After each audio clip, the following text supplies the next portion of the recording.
Lembro de uma passagem que me fez refletir muito sobre o cego que foi curado, que ele era cego desde nascença. Ele foi curado por Jesus quando ele cospe num barro e esfrega nos olhos dele. E essa passagem é muito bonita. Quando os fariseus vão se questionar sobre o como, ou se a pessoa no qual curou realmente era alguém santo, alguém que podia ser digno de fazer tais milagres.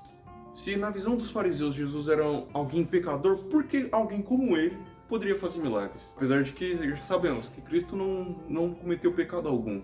Pela segunda vez, chamaram um homem que fora cego e lhe disseram: para a glória de Deus, diga a verdade. Sabemos que esse homem é pecador. Ele respondeu: não sei se ele é pecador ou não.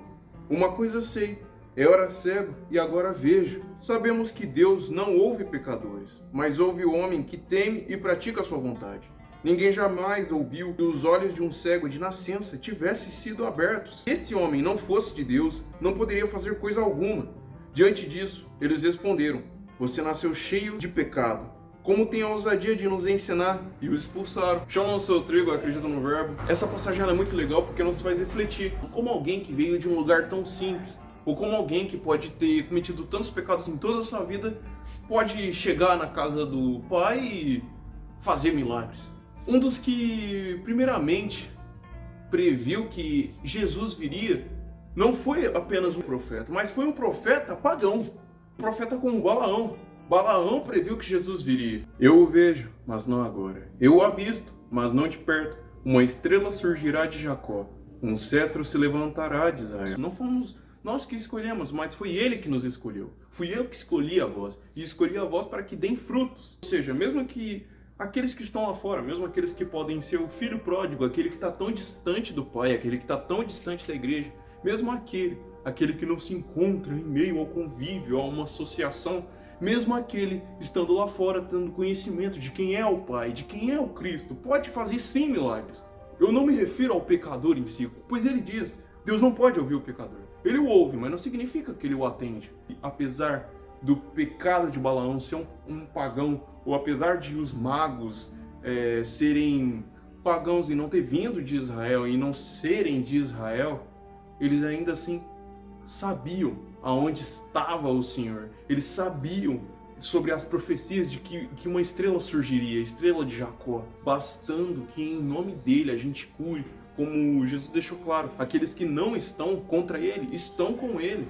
Ainda assim, um homem não sendo um dos 12 discípulos, ainda assim poderia fazer milagres. Ou seja, mesmo alguém não sendo parte com a igreja, mas estando lá fora, e entregando o evangelho a todos, esse tal também pode ser chamado de filho de Deus. Mesmo aquele que não pode ser reconhecido pelos homens, tendo o reconhecimento de Cristo. E não me refiro àquele que abandonou a sola escritura.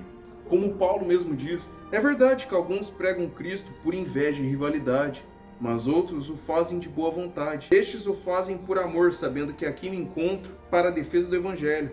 Aqueles que pregam Cristo por ambição egoísta, sem sinceridade, pensando que me podem causar sofrimento enquanto eu ainda estou preso, mas que importa? O importante é que, de qualquer forma, seja por motivos falsos ou verdadeiros, Cristo está sendo pregado e por isso me alegro.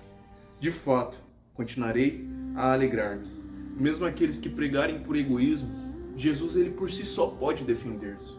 Cristo por si só não é como um homem. Ele não mente como um homem e nem é filho de homem para voltar atrás. Por isso que mesmo que nos questionemos se tal pessoa pode ou não pode expulsar demônios como os fariseus faziam, Jesus disse que aquele que não estiver contra ele estará com ele. Mesmo sendo alguém que aos nossos olhos pode não ser a pessoa ideal para fazer tais milagres ou trazer tais profecias, ainda assim pode ser um Balaão. Porque para um cego receber a visão, sendo um pecador ou não, ainda assim ele poderá estar vendo Cristo e reconhecerá Cristo. Bom, shalom, sou o trigo, eu acredito no verbo. Sejam trigos também.